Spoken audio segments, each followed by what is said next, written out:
قد كفاني علم ربي من سؤالي واختياري. أعوذ بالله من الشيطان الرجيم. بسم الله الرحمن الرحيم. الحمد لله رب العالمين، والصلاة والسلام على سيدنا محمد وعلى آله وأصحابه أجمعين. أما بعد، السلام عليكم ورحمة الله تعالى وبركاته. Ayol kardeşlerim, babamı bildiğimiz kardeşlerim, Allah-u Teala kabul etsin bizde Kur'an oruzaları bizni, kılıp Kur'an teravih namazları bizni, etken duaları bizi Allah-u Teala cevaplar nasip etsin.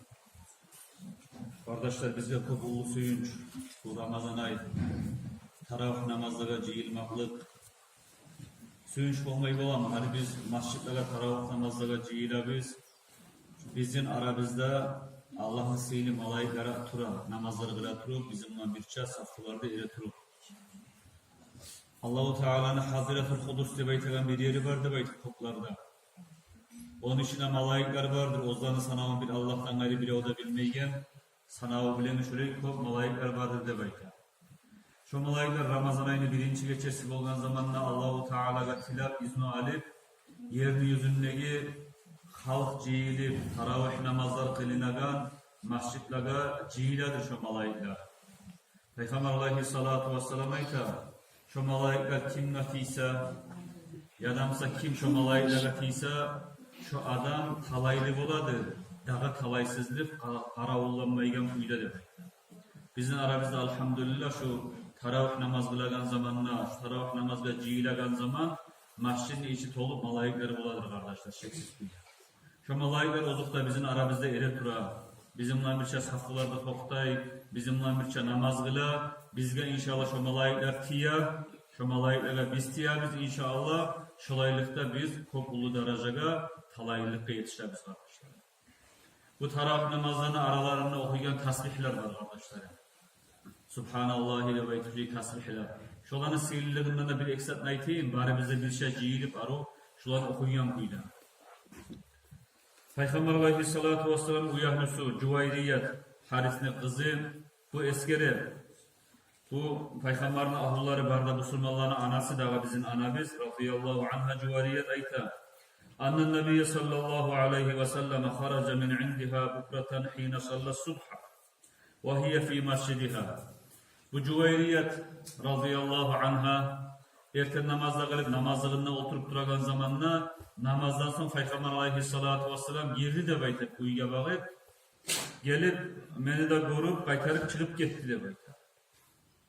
Son zuha namazı vaktisi bolgan zamanla bugün göterilgen zamanla meclitte zuha namaz kılgan son Peygamber aleyhissalatu vesselam kaytarıp beni yanıma geldi de bayta uyuya gidip. Ben şu oturgan yerimde dedim de bayta. Erten namazdan gün çıkıp gün göterilgince aralıkta Ana-biz Cüvayriye radıyallahu anha namazlıkta da oturup Allah'ını eskerip ibadet ettirelim de bayta. Peygamber aleyhissalatu vesselam ayttığı qaratmağa da "Ma zilti alal halilleti faraktuki aleyha." Men getip baragan zamanla şu namazın üstüne sen oturup duredin. Halde şu kepte oturup duramsan bizde durmayı. İbadet etip duramsan dep soradı deyim bana. Men aytdım de bayta turaban de bayta. Son Peygamber sallallahu aleyhi ve sellem aytti de bayta لَقَدْ قُلْتُ بَعْدَكِ أَرْبَعَ كَلِمَاتٍ ثَلَاثَ مَرَّاتٍ لَوُزْنَتْ بِمَا قُلْتَ مُنْذُ الْيَوْمِ لَوَزَنَتْهُنَّ. Peygamber aleyhisselam aytti de bayta seni kıyıyla çıkan zamandan ben 4 kalime ayttim. 3 kere takrarladım 4 kalimeni de baytti Peygamberimiz. Eğer de şu men eskergen 4 kalimani 3 kere aytmaklıklı da savabir, sen erken namazdan sonra 3-4 saat oturup Allah'ını eskerip başka ibadetlerle meşgul olmaklıklı da savabir, bizden terezelege sarıp ölçesi, şu men aytken Peygamber aytken 4 kalimani savabir, 3 kere aytmaklı savabir, sen 3-4 saat erken ibadetler artık gelir.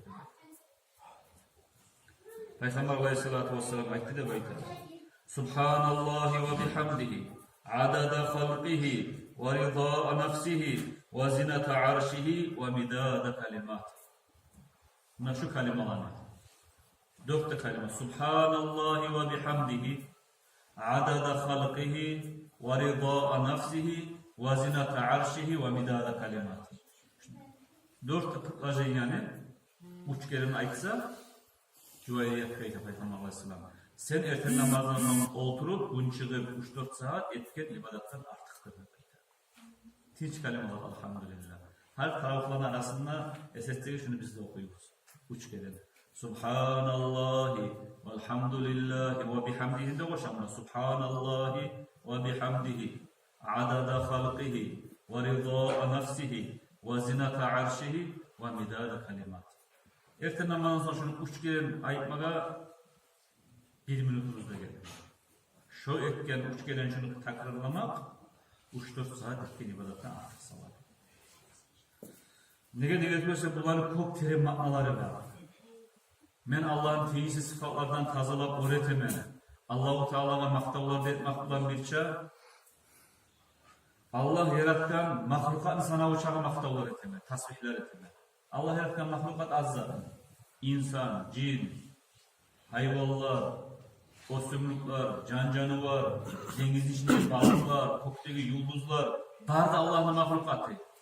Şolanı sana uçakı, Allah'ım seni tasbih edip seni teis sıfatlardan tazalayma, sana mahtavud etemen. Allah-u Teala ozu razı boladan çak etemen mahtavları. Şunu sana uçak edip. Allah razı boldan sonra cennet bulmayın. وَرِضَى نَفْسِهِ دِيَمِنِ وَزِنَةَ عَرْشِهِ Allah'ın arş, Allah yaratkan arş, la kullu mahlukat. Şu arşını ölçeği çağı mahtavlar etemenle böyle. وَمِدَادَ كَلِمَاتِهِ Allah-u Teala'nın kalimaları. Şunu ölçeği çağı, çonçağı mahtavlar etemenle kopuldu terimmatları tasbih. Subhanallahi ve bihamdihi adada halqihi ve rıda'a nefsihi ve zinata arşihi ve midada kalimat. Şu kalimalar hakkında şöyle bir hadis var. Şu sayede şu an ayıkıp buraya arkadaşlar. Sonra Peygamber Aleyhisselam bu hadisini Bukhari'de Müslim'de toktaştırgan hadisini eskiden hadis. Dağda var Peygamber Aleyhisselam'ın hadisi, dağda kıska tasbihini hakkında. Man qala subhanallahi ve bihamdihi fi yevmin mi'ate marra huttat anhu hatayahu ve lev kanat misla zubadil bahri. Ravahu Tirmizi ve Müslim ve Bukhari. Kim aytsa da bayta subhanallahi ve bihamdihi de bayta bundan 100 kere. Bundan 100 kere zuğanda alıp subhanallahi ve bihamdihi de baytsa şu ayttan adam yaşavında etken dengizni gobuğunu sana uçağı günahları var ede Musa'da dengizge bargana burası bir tolkun gelip bergen zaman uçağı uvak gobuk çığı. Şu dengizni gobuğunu sana uçağı günahları var ede Musa'da şu adam ne de bayta. Bundan 100 kere subhanallahi ve bihamdihi de baytsa şu günahların barından Allah tazalay şu adamı. Allah'ın rahmeti erken elhamdülillah. Az kelimeler bulanında Allah-u Teala bizim kopullu günahlardan tazalap, kopullu darajalara yetiştirdik koya arkadaşlar. Bu Ramazan ayları Allah'ın daim eskeregen ayı. Şu da biz salagan salavat, biz okuyan kulhular, biz ettiğin istiğfarlara, buna şunu da hoşuma geliyor. Subhanallahi ve bihamdi. Biraz zaman içine 100 kere ayet. Bardak günahlarından tazalansın inşallah. Allah tavfik versin ya Allah. Ayrıca bu Ramazan ayı tugulu başka vaktilerde de televizyonda bağlılığın Allah'ını eskeretip, Allah'a tasbihler salatırıp, Peygamber Aleyhisselam'a salavat salatırıp, o kelimeye televizyon bağlılığını saklamaga Allah nasip etsin bana biz kadar. Vesselamu aleyküm ve rahmetullahi ve berekatuhu.